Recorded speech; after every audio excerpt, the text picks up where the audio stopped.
आता तुम्ही म्हणाल या दोघांच्या मनात हे बाई काय करून राहिली नाही, सर्वांनीच माहित असं हे कोण होय, होय सोनम बेजवा, काय कोणती ऍक्ट्रेस मॉडेल आहे ही, बरोबर नाही का? आता मला सांगा, आता हा माणूस 19 दिवसापासून उपोषणाला बसला होता आणि या माणसाला हे काँग्रेस जनता पार्टीचे दीपक जे आहेत ते साथ देत होते. आता 19 दिवस उपोषणाला बसला, कोणताच केंद्रातील मंत्री कोणताच सरकारचा माणूस याला भेटायला नाही गेला. जर हे जर बाई ही जर सोनम बसली असती ना, ही सोनम जर बसली असती ना उपोषणाला, तर सर्व मंत्री याच्या पुढे ज्यूस घेऊन गेले असते. पण एक विचार करा, नीट परीक्षेचा पेपर फुटला आणि एखादं पोट्ट समजा पैसे देऊन जर डॉक्टर झालं, उद्या आपल्याला कधी ना कधी तर त्या दवाखान्यात जावं लागेल ना, आणि त्या दवाखान्यात जर आपण गेलो किंवा आपल्या याच्यातलं कोणी गेलं आणि त्याला जर आपल्या नशिबानं तेच भैताळ डॉक्टर भेटला तर काय होईल? त्याला जर म्हटलं बाबा लिव्हरचं ऑपरेशन आहे, याचं पिऊ लिव्हर खराब झालं कारण यानं मतदान केलं होतं ना, यायली ना घरके ना घाटके दुश्मनाची अशी गोष्ट झाली ज्यानं धर्माच्या नावानं मतदान केलं द्यायले. मग आता तो जर माणूस समजा लिव्हरच्या ऑपरेशनसाठी जर तिथे गेलं, त्याने किडनीचं ऑपरेशन नाही करावं ना. मग आता असे पैसे देऊन बनलेले डॉक्टर जर उद्या आपल्या देशात पुढे येतील डॉक्टर म्हणून, आणि गरीबाचं लेकरू उद्या जर रिक्षा चालवून, ऑटो चालवून, वावरात काम करून, शेतमजुराचं काम करून, जे डॉक्टर बनणार पोरगा आहे ते एसटीत कंडक्टर हे होईल, अशा जर त्याला नोकऱ्या भेटल तर कोणत्या वळणावर देणार भाऊ आपला देश? जय हिंद विद्यार्थी मित्र हो, तुम्ही काल न्यूज पाहिल्याच असन नाही का? सोनम वांगचुक जे आहेत यांचं जे आमरण उपोषण सुरू होतं दिल्लीला जंतर मंतर इथं, जवळपास 19 दिवस ते उपोषणावर बसले होते आणि 19 दिवसात त्यांचं जे वेट आहे ते 9.5 ते 10 किलो दरम्यान घटलं होतं. आणि त्याचे जे म्हणजे काय म्हणू की अंतर्गत जे अवयव आहे, इंटरनल ऑर्गन, हे खाणं पण आता त्याच्या त्या मांसपेशीनं सुरू केलं होतं आतल्या आतमध्ये. आता एक व्यक्ती कशासाठी उपोषणाला बसला? शिक्षणासाठी. आता शिक्षण कशासाठी महत्त्वाचं आहे हे तुम्हाला नव्यानं सांगण्याची गरज नाही, कारण माझा व्हिडिओ पाहणारे प्रत्येकच सुशिक्षित लोक असतील. पण हे जे केंद्र सरकार आहे, आपलं राज्य सरकार आहे, याने शिक्षणाचा काय करून टाकला? बट्ट्याबोळ करून टाकला. तुम्ही म्हणसाल कसं? आता सांगा, नीटचा पेपर फुटला मागच्या वेळेस, याची मागणी पण हेच होती ना. नीटचा पेपर फुटला, यायले कसं घेऊन चाललं उपोषण सुरू होतं, पोलिस आली, दिल्ली पोलीस मॉक ड्रिलच्या यांना बोलावलं त्याईले आणि डायरेक्ट त्यांना उचलून घेऊन गेले. त्याच्यानंतर आपण चर्चा करू. पण एक विचार करा, नीट परीक्षेचा पेपर फुटला आणि एखादं पोट्ट समजा पैसे देऊन जर डॉक्टर झालं, उद्या आपल्याला कधी ना कधी तर त्या दवाखान्यात जावं लागेल ना, आणि त्या दवाखान्यात जर आपण गेलो किंवा आपल्या याच्यातलं कोणी गेलं आणि त्याला जर आपल्या नशिबानं तेच भैताळ डॉक्टर भेटला तर काय होईल? त्याला जर म्हटलं बाबा लिव्हरचं ऑपरेशन आहे, याचं पिऊ लिव्हर खराब झालं कारण यानं मतदान केलं होतं ना, यायली ना घरके ना घाटके दुश्मनाची अशी गोष्ट झाली ज्यानं धर्माच्या नावानं मतदान केलं द्यायले. मग आता तो जर माणूस समजा लिव्हरच्या ऑपरेशनसाठी जर तिथे गेलं, त्यानं किडनीचं ऑपरेशन नाही करावं ना. मग आता असे पैसे देऊन बनलेले डॉक्टर जर उद्या आपल्या देशात पुढे येतील डॉक्टर म्हणून, आणि गरीबाचं लेकरू उद्या जर रिक्षा चालवून, ऑटो चालवून, वावरातनी काम करून, शेतमजुराचं काम करून, जे डॉक्टर बनणार पोरगा आहे ते एसटीत कंडक्टर होईल, हे होईल, अशा जर त्याला नोकऱ्या भेटल तर कोणत्या वळणावर जाईल रे भाऊ आपला देश? मग आता एक विचार करा, हा माणूस तिथं 19 दिवसापासून उपोषणाला बसला होता, उपोषणाला बसला आणि याला डायरेक्ट गायब केलं. आता मला सांगा, पुढचा आपण याच्या माध्यमातून तर हा व्हिडिओ पाहूनच घेऊ, पण हे बरोबर आहे का?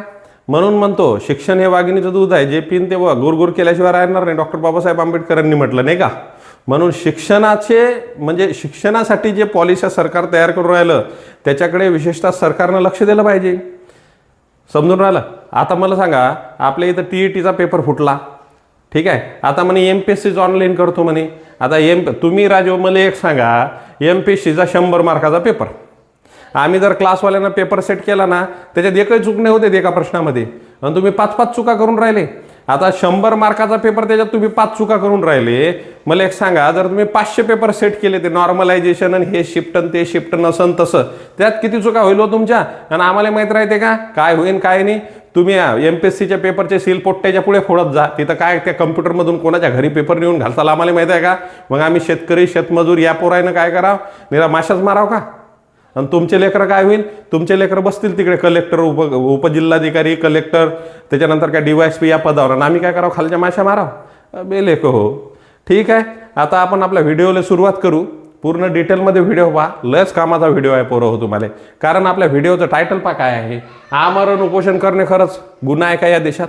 आमरण उपोषण करू तर आपल्याला मग स्वतंत्र भेटलं. महात्मा गांधीनं काय केलं? मग त्याच्यानंतर पहा, हा गुन्हा आहे आणि सोनम वांगचुक यांना जंतर मंतरवरून पोलिसांनी का हटवलं? कायदा काय सांगते बरं, याचा कायदा काय आहे, कलम 21 काय आहे, याच्याबद्दल पूर्ण आजच्या व्हिडिओमध्ये आपण डिस्कस करू. तुम्ही हा व्हिडिओ कुठेही स्किप न करता पूर्ण पहा. पुढची स्लाइड पहा. मग मित्र, हे आहेत आदरणीय सोनम वांगचुक, माहितच आहे. आणि हे कॉक्रोच पार्टीचे आपले दीपक साहेब. आता तुम्ही म्हणाल या दोघांच्या मधात हे बाई काय करून राहिली, नाही सर्वांनीच माहित असं हे कोण होय. होय सोनम बेजवा, काय कोणती ऍक्ट्रेस मॉडेल आहे ही, बरोबर नाही का. आता मला सांगा, आता हा माणूस 19 दिवसापासून उपोषणाला बसला होता आणि या माणसाले हे कॉक्रोच जनता पार्टीचे दीपक जे आहेत ते साथ देत होते.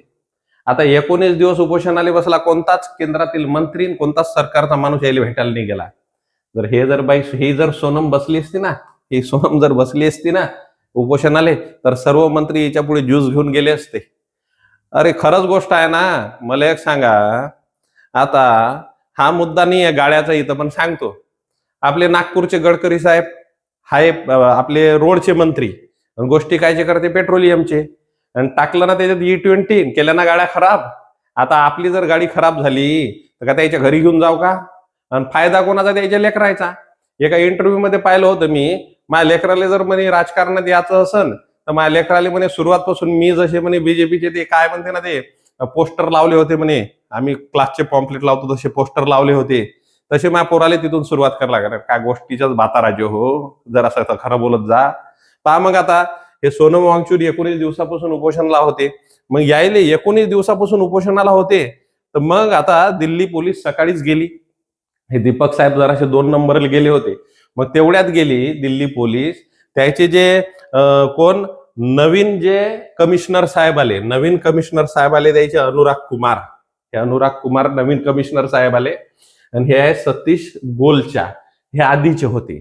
आता काय झालं, सरकारनं काय केलं, यांची नियुक्ती केली अनुराग कुमारची. कारण सरकारला भीती होती ना, सरकार या गोष्टीला भेटे. सरकारच्या काळात भरपूर शेतकऱ्याचे आंदोलन, विद्यार्थ्यांचे आंदोलन, आता हे सोनम वांगचूक यायचं आंदोलन सुरू होतं, उपोषण सुरू होतं. आता मला सांगा, 20 तारखेपासून संसदेचं आपलं पावसाळी अधिवेशन सुरू होत आहे, आणि 20 तारखेला सोनम वांगचूकनं असं म्हटलं होतं की ना आपल्याला या मोर्चा जो आहे आपल्या कॉक्रोच पार्टीच्या माध्यमातून आपल्या संसदेच्या तिथं मोर्चा न्यायचा आहे. आता सरकारले काय 20 तारखेला द्यायचं काय होतं, हिवाळी अधिवेशनाचा पहिला दिवस होता, त्याला हे कार्यक्रम काय करू द्यायचा नव्हता.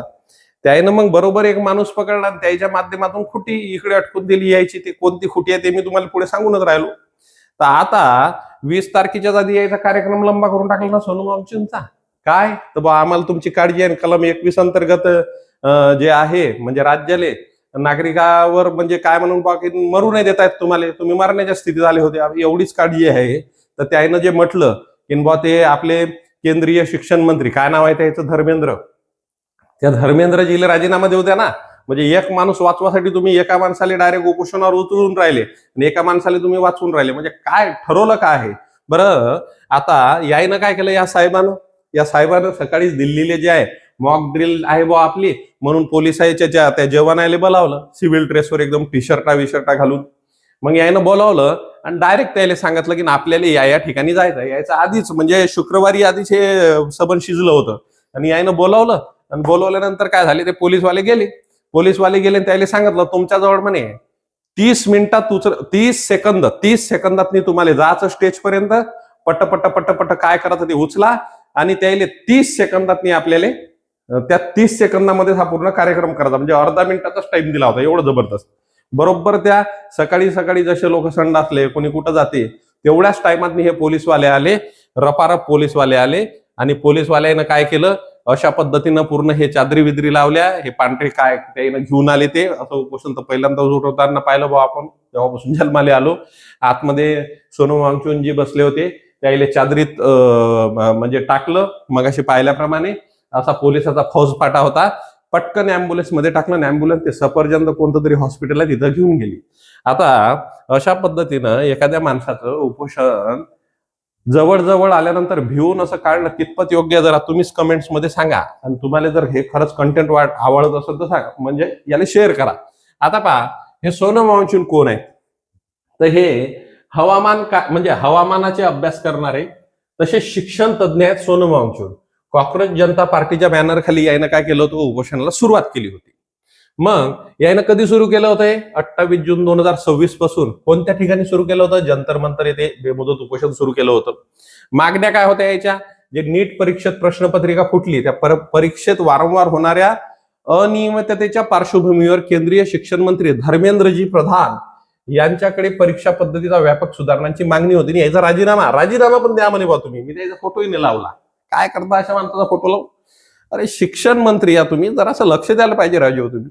आरोग्यावर परिणाम काय काय झाले आता याचे सोनमजींच्या? तर आरोग्यावर परिणाम काय झाले? 19 दिवसात त्याचं 9 ते 10 किलोच्या दरम्यान भाऊ वजन घटलं. एवढं सोपं नसते.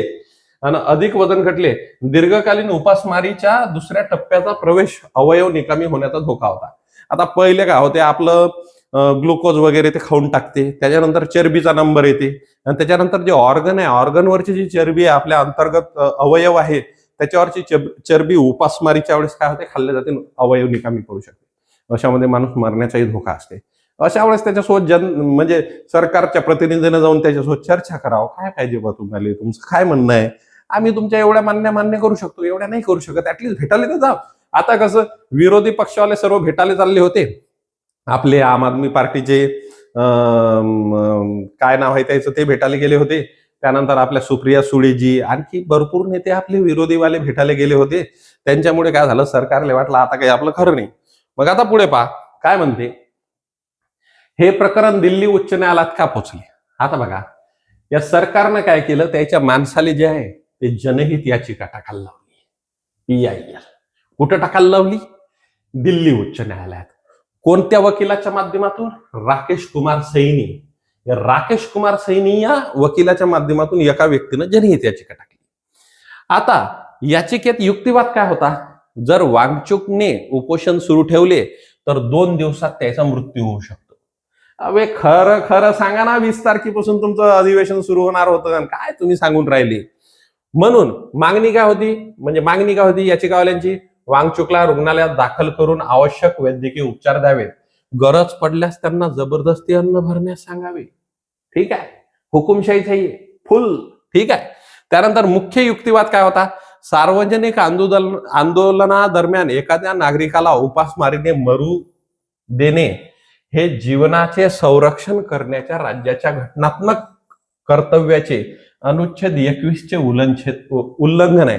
म्हणजे कलम 21चे काही उल्लंघन ठरते. म्हणजे बा कोणत्या माणसाला मरू नाही देत आहेत, हे राज्याचं कर्तव्य आहे. ठीक आहे, मग किती कलमानुसार? 21 नुसार. पुढचा पॉईंट काय, संदर्भ काय म्हणते? पूर्वीच्या प्रकरणांमध्ये न्यायालयाने असे म्हटले आहे की जेव्हा एखाद्या व्यक्तीचा जीव धोक्यात असतो तेव्हा राज्य मूक प्रेषक म्हणून राहू शकत नाही. जर बा माणूस मरून राहिला तर राज्याला काही ना काही काय करावं लागते, ऍक्शन घ्याच लागते, असं या याचिकेमध्ये म्हणणं आहे. बाबा आता हे कायदे तज्ञ जे असतील ते आणखी चांगल्या पद्धतीने बोलू शकतात या विषयावर. आता काय, उपोषणाला बसणे हा गुन्हा आहे का? उपोषणाला म्हणजे उपोषण करावंच नाही का मग माणसानं? भारतात उपोषणावर बंदी घालणारा कोणताही विशिष्ट कायदा नाही. आता आपल्याला आपलं मत प्रदर्शित करणे, बोलणे हे ठीक आहे ना. कलम 1 आणि कलम 19 अंतर्गत शांततापूर्ण निदर्शन करण्याचा अधिकार आपल्याला भेटलेला आहे. परंतु आपल्याला निदर्शन कसं करावं लागेल? शांततापूर्ण, तिची थोडीशी परमिशन वगैरे काढून करावं लागेल. हे आपल्याला घटनेनं अधिकार दिलेला आहे. पण हे घटनेनं दिलेलं आहे. आता हे काय पान आहे यानं मधातलंच काढलं. आता पूर्वीची स्थिती काय होती, म्हणजे आधी काय होतं? आधी IPC होती. IPCच्या कलम 309 नुसार काय होतं? आत्महत्येचा प्रयत्न केल्याच्या आरोपाखाली उपोषण करणाऱ्यांना अटक केली जात असे पहिले. उदाहरणार्थ इरोम शर्मिला. आता ह्या ज्या होत्या, ह्या मणिपूर साठी यांचं उपोषण सुरू होतं. याचे फोटो तुम्ही इंटरनेटवर पहा. ते तोंडामध्ये त्याच्या नळ्या विळ्या टाकून जबरदस्तीनं त्याच्यासोबत केलेला तो कार्यक्रम होता. पण ह्या आधीचे कायदे होते. यांना वारंवार अटक करण्यात आली आणि नाकातून नळीद्वारे बळजबरीने अन्न दिले गेले आहेत यांना. काय नाव यांचं? इरोम शर्मिला. त्यानंतर 2017 मध्ये काय झालं? 2017 नुसार काय आहे? मानसिक आरोग्य सेवा कायदा आहे, मेंटल हेल्थ ऍक्ट. याच्यानुसार काय आहे? आत्महत्येचा प्रयत्न करणे हा गुन्हा मानणे बंद. आत्महत्येचा प्रयत्न करणे हा गुन्हा मानणे बंद करण्यात आला. गुन्ह्याच्या श्रेणीतून वगळण्यात आले. कलम 115(1) नुसार आत्महत्येचा प्रयत्न करणाऱ्या व्यक्तीकडे तीव्र तणावाखाली असलेली व्यक्ती म्हणून पाहिले जावे, गुन्हेगार मानू नये. अरे बा, तो आत्महत्या करून राहिला, कोणाला मरा वाटते का राजो? काही ना काही तर त्याच्यावर प्रेशर असेल ना. मग त्याला त्या पद्धतीनं पाहा ना तुम्ही. काही कायच्यातही घालू नका. आत्महत्या करताना भेटला टाक जेलात, असं काही नाहीये. गुन्हा मानला जावा असं 2017 मध्ये म्हटलेलं आहे. आता काय, कलम 226 काय म्हणते पहा?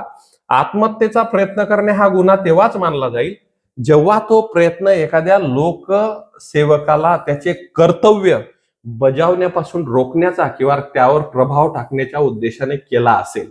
म्हणजे एखादा अधिकारी आहे, त्याले म्हणजे लोकसेवकाला त्याचे कर्तव्य बजावण्यापासून रोखण्यासाठी, म्हणजे एखादा लोकसेवक चांगलं काम करून राहिला, तू काम असं काऊन करून राहिला त्याच्यासाठी रोखण्यासाठी जर असं काही पाऊल उचललं तर तेव्हाच तो गुन्हा राहील. त्याकरता 1 वर्षापर्यंत कारावास किंवा दंड किंवा त्याला समाजसेवेचं काहीतरी दिलं जाईल, बाबा तू हे कर आता, असं अशी हे आहे. ठीक आहे. आता पुढची स्लाइड काय म्हणते बघा. पुढचा मुद्दा काय आहे. आता मद्रास उच्च न्यायालयाचं म्हणणं काय 2021 नुसार उपोषणासाठी बरं का, एक शेतकरी नेत्याविरुद्ध आयपीसीच्या कलम 309 अन्वये सुरू केलेली कायदेशीर कारवाई रद्द करताना न्यायालयाने स्पष्ट केले आहे की केवळ उपोषणात सहभागी होणे हा आत्महत्येचा प्रयत्न करण्याचा गुन्हा ठरत नाही. केवळ उपोषणाला बसल्याने आयपीसीच्या कलम 309 अन्वये गुन्हा घडत नाही. याला आत्महत्येचा प्रयत्न मानले जाणार नाही. ऐतिहासिक उदाहरणे काय याचे, भारतीय उपोषणाची परंपरा. आता भारत उपोषणातून तुम्हाला मगाशी सांगितलं, जसं आपले महात्मा गांधी यांनी स्वातंत्र्य लढा दरम्यान अहिंसेच्या माध्यमातून उपोषण केले. त्यानंतर इरोम शर्मिला यांनी सुद्धा उपोषण केले. ठीक आहे. आपसा कायदा वगैरे ते 16 वर्ष केलं त्यांनी. अण्णा हजारेचं नाव आपल्या महाराष्ट्रीयन लोकांना माहितच आहे. अशा पद्धतीनं हे जे आहे, मी थोडक्यात आपले जे